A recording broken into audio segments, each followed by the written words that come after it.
তাও আলুটা বেশি কনজিউম করেছিল এই কারণেই, কারণ কয়েকবার গত বছরে কয়েকবার বৃষ্টি হয়ে যাবার কারণে, অসময় বৃষ্টি হয়ে যাবার কারণে প্রচুর সবজি নষ্ট হয়ে গিয়েছিল, তার জন্য মানুষ আলুটাকে তাও আলু বেশি কিনতে বাধ্য হয়েছিল।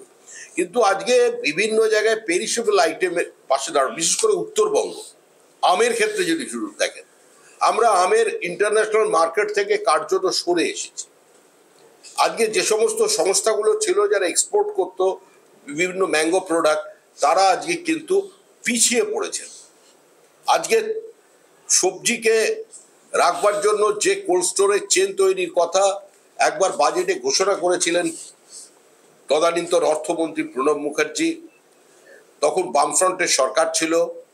তারপরে তাদের বামফ্রন্টের সরকার থাকলেও মানে পরবর্তীকালে তো বন্ধু সরকারের আমলেই গল্পটা শুরু হয়েছিল 2011 সালে।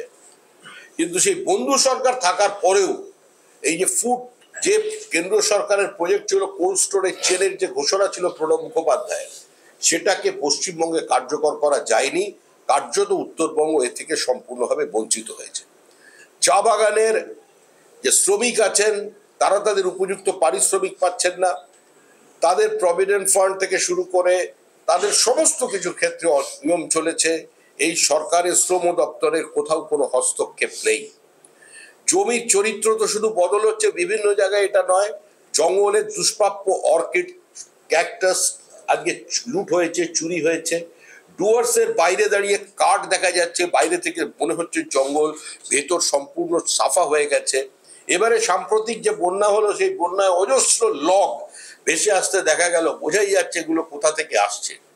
এই অবস্থা সেখানে চলছে। ছোট ছোট আগে মাছ, সেগুলো বিলুপ্ত হয়ে গেছে।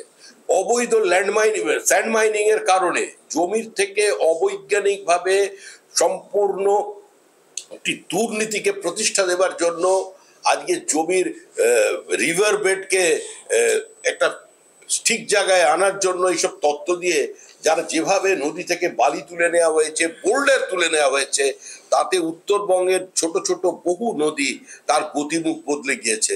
এবং এর কারণে হাজার হাজার একর জমি আজকে সম্পূর্ণ তার সেখানে জলের তলায় চলে গেছে, চাষযোগ্য জমি চলে গেছে।